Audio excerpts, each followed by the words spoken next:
Listen, let's get it straight. Bodybuilding is not easy. It is fucking tough. And the YouTube videos of Phil Heath and Jay Cutler prancing about their $1 million mansions and wanking off their sports cars is not a true representation of what the sport is. Having to juggle training, nutrition, work, a social life is probably one of the hardest things I've ever had to do. Waking up in the morning, starving hungry, having to walk on a treadmill for 45 minutes, drive back home, eat practically jail food of oats and egg whites, then prepping meals for the day, going to work for 8 hours plus, then finding the motivation to go back into the gym to lift weights and repeating that 5-6 times a week is fucking hard. And there is no place for you in bodybuilding if you are mentally weak. That is not being arrogant or cocky, that's the truth. I said to myself the day before my very first show, if I don't like this setup, if I don't like the atmosphere, then that's it. I'll just go back to leading a normal lifestyle.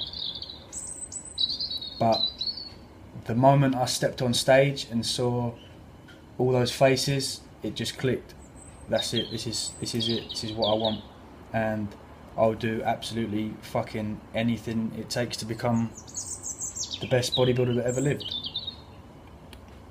And I'll probably have to step on a few toes and piss a few people off and cut people out of my life and not go to social events or parties. But, you know, if you are constantly thinking of other people and putting other people before yourself, then you've fucked up. You've completely fucked up. You need to take a long, hard look at yourself in the mirror and say, right, what is it that I want to do? What do I want to achieve? Or what do I want to succeed?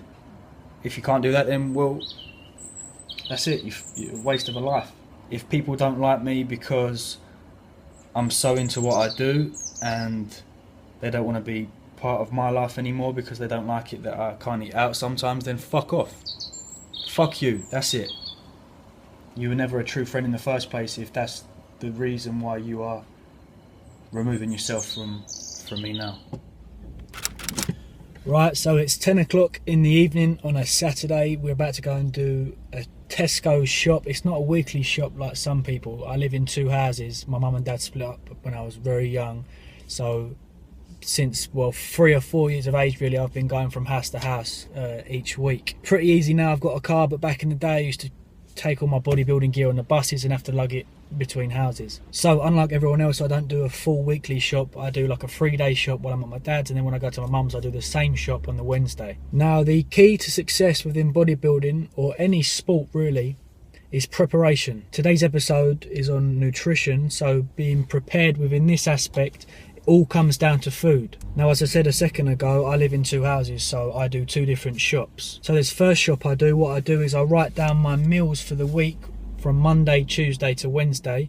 If you're watching this and you live in one house, you're very lucky to, you should plan your whole week of food shopping, and that allows you to go into the shop, grab what you need, and you have no qualms whatsoever. Now, you don't have to go to the extreme that I do and write out every single meal that I do. You can have a rough guesstimation of what you're going to be planning on eating for the week.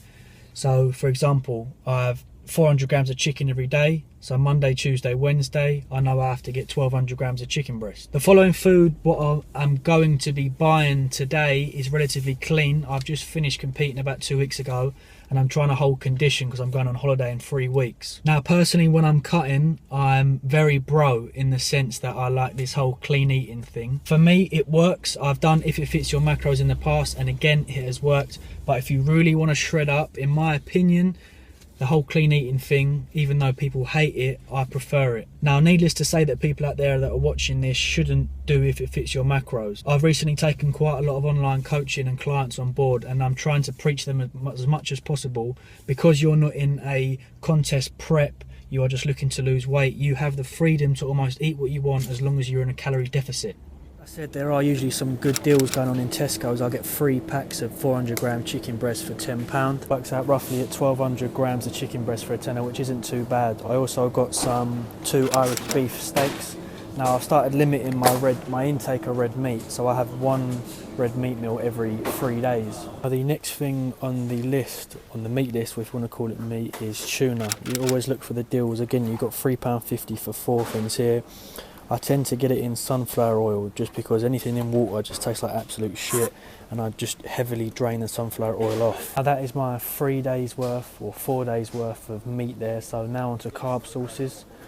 I like rice, which is always a staple in my diet. I need 4 packs because I have one of these packs a day. You can buy the cookable rice and put it in a rice cooker and things like that. But it's just so much more convenient to have a packet and bung it in the microwave. Another thing I tend to buy a lot of is pasta. Now if you follow my Instagram, I've already bought one of these big 5 kilogram packs of pasta. It's always good to buy in bulk because that's only £3.20 instead of £1 for a small one and have to keep buying it. My third preferred carb source is jacket potatoes. Now you can buy them individually, it's a lot cheaper. However, when I buy a microwave, again it's a convenience thing, you just bung it in the microwave, 5 minutes is done. I also like to buy sweet potato. I've already got a lot at home, but that's a very good carb source because you can have a lot of it and it's very limited in terms of macros. Another very good carbohydrate source is oats. You can get the Tesco's own brand stuff, I mean they're only 75p. I like getting the Quaker's oats in the box, a little bit more expensive, but taste wise it's probably exactly the same, but it's just, you know, looks a little bit better in a box than it at home. It's a lot easier as well. A lot of people ask me what my opinion is on bread. Now I haven't got anything bad against it. I personally use gluten-free bread, not because I'm gluten intolerant, but just because it bloats me a lot less. But like I said, there's absolutely nothing wrong with bread at all. I'd stay clear from the white stuff, but the brown's always good. On to things like salads and stuff like that. I always have some iceberg lettuce and or some spinach and rocket. They're not necessarily macronutrient dense, but they're more micronutrient dense, and this goes for your vegetables in general really. I used to like buying them all individually and cooking them up separately, but I found this new little packet that now Tesco's now do. They are the single bag classic garden mix, so they've got green beans, sliced carrots and peas in them. They're 3 for 2, they're always on offer, so you just bung them in the microwave and you're sorted. Now onto my fat sources. I generally get most of my fat from a mixture of whole eggs and egg whites. I also have tuna, but I drain it heavily, but there's still some remaining fat left in that. Obviously I've got my red meat, and what I like to use a lot of is peanut butter. I go for the whole earth stuff. It's got absolutely no added sugar and it's got no palm oil. I mean, it's considered a bad thing, but if you're on a budget you can always just use like the Tesco's own brand basic, which is, it's just as good really. Now on to sauces and seasonings. I'm a big advocate of using sauces and seasonings, especially when you're dieting, because the last thing you want is your food to be bland. What I like to put on my salads is Tesco's French dressing, Healthy Living. If you get a lot of the Healthy Living stuff and low fat stuff, for example the mayonnaise, you know, it's perfectly fine to have. You can also get like reduced sugar chili sauces now. You can also get reduced sugar tomato ketchup, so I'm a big advocate of that. Right, sorry I was a little bit quiet in the shop. It's always a little bit weird filming yourself in front of the public, but oh well, fuck them. Anyway, that whole shop came to £35.20. Usually it's a little bit cheaper than that. I just had to restock on my sauces and seasonings and things like that, so it's usually around 28 to £30. And the next shop I do is the same, so about 20-25 quid. So my weekly shop generally consists of a price range of about 50 to 60 quid, which isn't too bad regarding the amount of food I'm getting. I'm now going to go home, have my dinner, and tomorrow I'll be taking you through my meals and preparation in general. So I'll see you soon.